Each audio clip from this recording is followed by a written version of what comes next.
वास्तव में रावण को कहाँ माना था राम ने? जब उसको ज्ञान था, विभीषण ने उसको ज्ञान दिया था कि वो ऐसे सिर काट रहा था तो सिर नहीं, धरती पर सिर कट जाते थे, एक आ जाता था, ठीक है, उसको वरदान मिला था, इसलिए रावण के पास 10 सिर की शक्ति थी। मगर उसकी जो शक्ति, रावण की जो शक्ति थी उसकी नाभि में थी। हर कोई मनुष्य की शक्ति उसकी आत्मा में होती है ना, बिल्कुल, कि नाभि में होती है। नाभि तो ये बैलेंसिंग है, तो ये तो चक्र है नाभि की शक्ति। तो उसको क्यों बताया नाभि में शक्ति छुपाई हुई? उसको जो वरदान मिला था शिव का, वो उसकी सारी शक्ति उसने आत्मा में नहीं रखी थी, उसने सारी शक्तियों को, अपनी सारी शक्तियां, आत्मा की शक्तियां नीचे अपनी नाभि में छुपा दी थी, ताकि वो कोई जान न पाए, और वही केवल विभीषण ही जानता था। इसलिए तो वो दिव्य रथ लेके तीनों लोग में गायब हो गए। राम तो धरती पर थे, क्या किया जाए, ऊपर से बाण छोड़ रहा था।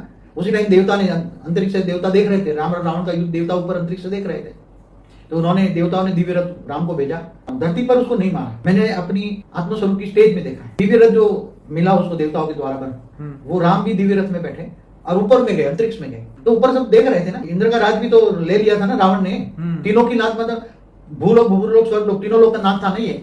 तो वहां से तो इंद्र का राज तो चला गया था, रावण ने ले लिया था ना, सभी ग्रहों को बांध दिया था, 9 ग्रहों को बांध दिया था उसने।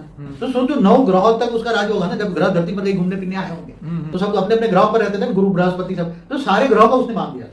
और अपनी ये जो सोता था वो खटिया, सोने वाली खटिया के पास में बैठा, और शनि को तो इतना मारता था, पीटता था, शनि महाराज को इतना मारता पीटता, जब उसको गुस्सा आता कोई दूसरी बात पे तो सारा गुस्सा शनि पे निकालता था। ये तो हनुमान दिया है, जिसको शिव का 11वां अवतार मानते हैं, और उन्होंने आके उसको शनि को छुड़ाया, ग्रहों को छुड़ाया।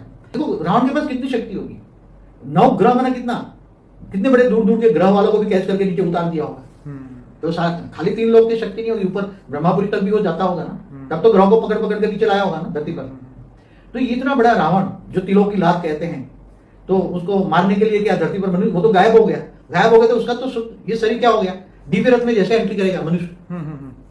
तो जैसे जैसे रावण के पास पुष्पक विमान था ना कुबेर का, उसका भाई कुबेर था, तो उसने ले लिया था मार के उसको। तो वो पुष्पक विमान क्या था, कोई ऐसा थोर विमान थोड़ा था, वो तो सूक्ष्म वायुयान था। क्या था? तो उसने एक मंत्र पढ़ा, एक संकल्प किया और वायुयान बन गया।